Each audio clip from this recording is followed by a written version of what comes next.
I know, Kili, you spent some time on a webinar or two. You started to look at some YouTube videos such as this that continue to help people in the infancy to start their journey. Are there areas, Kili, and potentially the team, that you really gravitated to? Were there some early pieces of wisdom, whether it was myself or Heidi or other folks that started this process? Yeah, absolutely. I think that I was really unaware of the really active storyboarding community that exists. And I think seeing examples from other schools was the first thing that helped me see how really easy it would be. Nothing like this is easy, but it was not a huge barrier to imagine what it could look like. And I think the teachers that are here with me today can shed some light on those early steps with it, because from those published articles and the webinars, you kind of get a sense of what's possible with this. It isn't as constricting as some of our other curriculum templates have felt, where when we've started with some curriculum documentation for new courses, which is how we started with Corey and Angie in the math department. And I can share a little bit about what was different for Michelle and Gary, who are sort of curious adventurers doing a self-paced rollout of it on their own.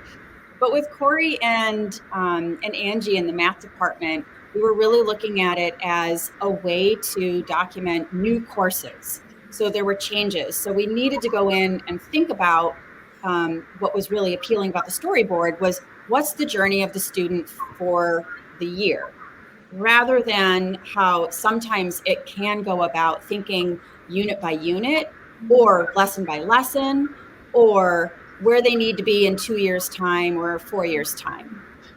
But really think about, in that year that we have students that we're now, most of our way, not most of our way, we still have a quarter to go, but we're a good way through that year of those courses that we developed about a year ago in May 23. To think about that experience from the beginning to the end through the eyes of a student. And that to me was really powerful. So thinking about it in terms of images and a summary, so that it isn't really bogged down in heavy documentation. You didn't have to, you had to be able to get to the gist of what the unit was about. But I think that's what was refreshing and energizing. And I think the conversations that we had a year ago, and I'm thinking back, Angie and Corey, to those 2 days we had in the math wing, those conversations were really, really interesting. And they were, thinking about how we might put the content together in a way that's appealing to students and in a way that they'll understand as they move. But of course, this has to happen first, but then this, and then how Corey brings a story to life might be different than how another teacher brings it to life. But yet it is from the inception thinking about that journey of the student. Now, Kili, before we turn it over to Corey and Angie to walk us through their initial design approach, we have a question from Michelle on LinkedIn. Have students been part of the drafting of the storyboards, or it has been primarily teachers at this point? Yeah, I love that question. And right now it has been largely the teachers, and it's taken two different strategies. One strategy was really guided and directed as part of curriculum review, as part of supporting the development of new courses.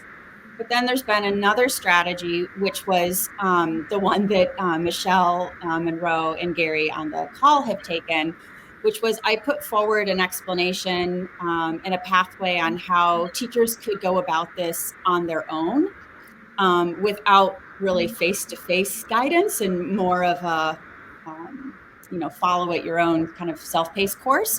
And they're two great examples of teachers who were finding the right moment, the right opportunity, the energy, the enthusiasm, and they've they've developed also some really exciting storyboards for courses that they teach in middle school.